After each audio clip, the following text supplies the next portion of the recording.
I'll get letters from parents whose children have pre-existing conditions, and maybe those children were able to get health insurance when they were young, but now they're growing up, they're about to move out, and they can't get insurance no matter what job they find.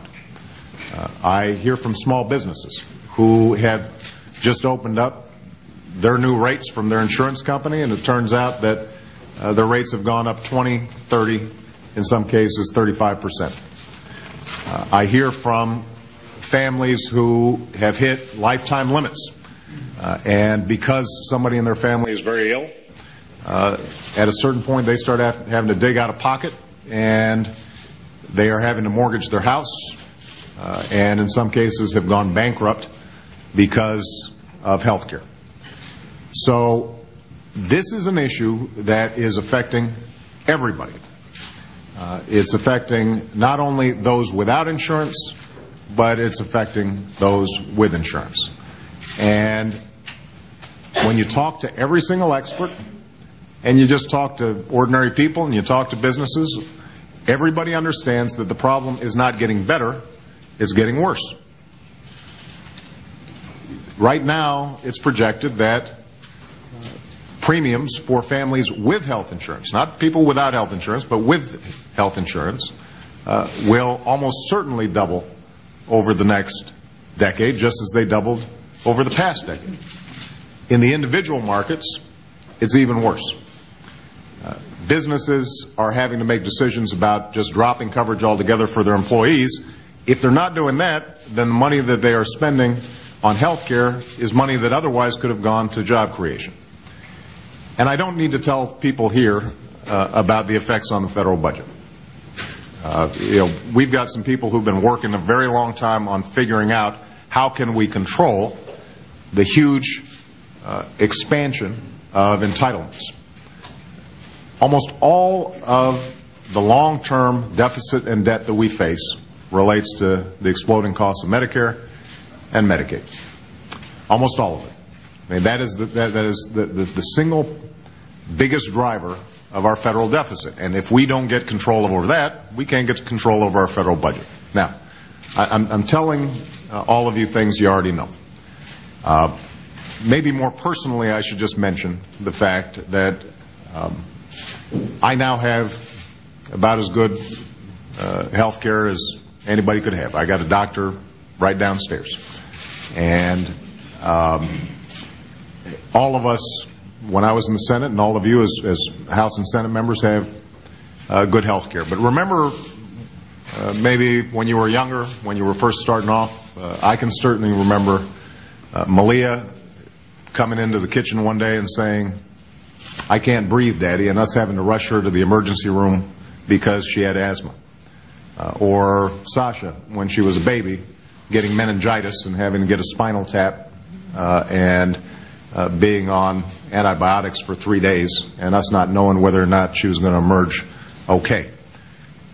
In each of those instances, I remember thinking, while sitting in the emergency room, what would have happened if I didn't have reliable health care?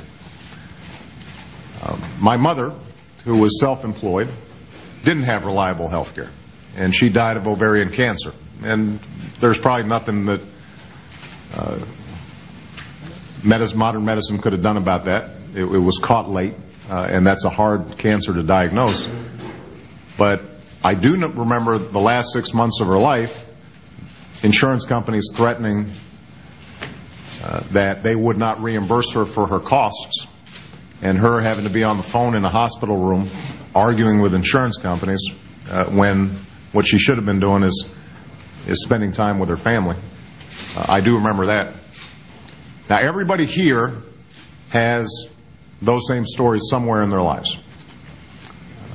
Everybody here understands the desperation that people feel when they're sick. And I think everybody here is profoundly sympathetic and wants to make sure that we have a system that works for all Americans. I was looking through some of the past statements that people have made, and I think this concern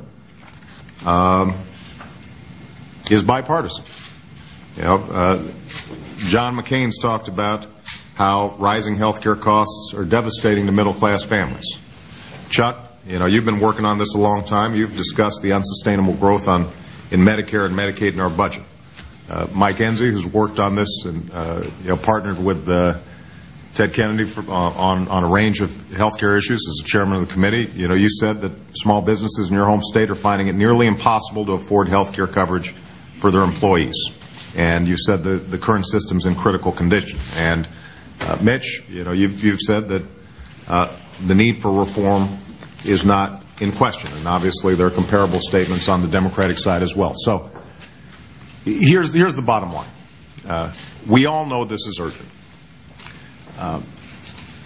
And unfortunately, over the course of the year, despite all the hearings that took place and all the negotiations that took place, and people on both sides of the aisle worked long and hard on this issue, and this became a very ideological battle. It became a very partisan battle, and politics, I think, ended up trumping practical common sense.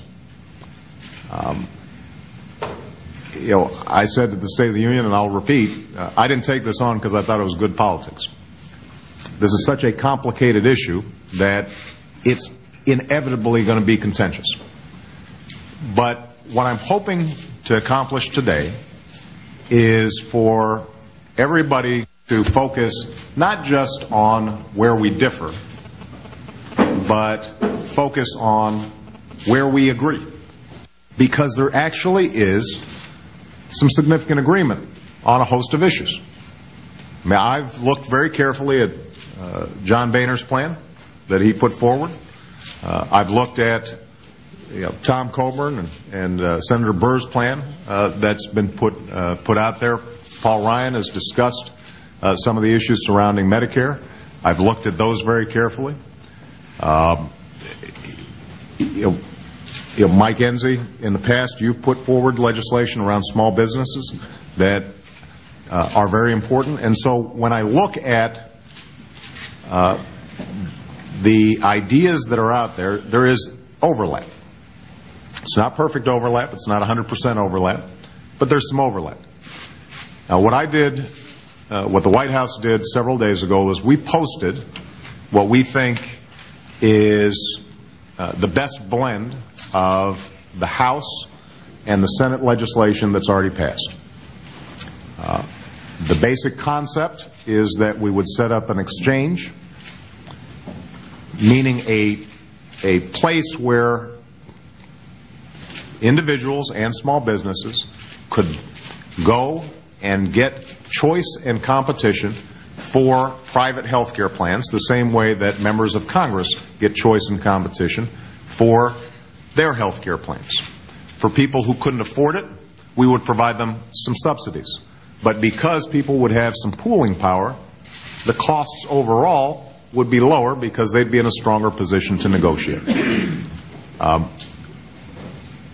We think it is a plan that works with the existing system, the employer-based system, the private health care system, but allows a lot of people who currently don't have health care to get health care. More importantly, for the vast majority of people who do have some health care, it allows them to get a better deal. We also have some insurance reforms in there that, for example, prohibit people who have pre-existing conditions from being banned from getting coverage. We also talk about how we can help to make the Medicare system more effective and provide better quality care. In each of these cases, there are corresponding ideas on the Republican side that we should be able to bridge. So I promise not to make a long speech. Let me just close by saying this. My hope in the several hours that we're going to be here today, that in each section that we're going to discuss, how do we lower costs for families and small businesses? How do we make sure that the insurance market works for people?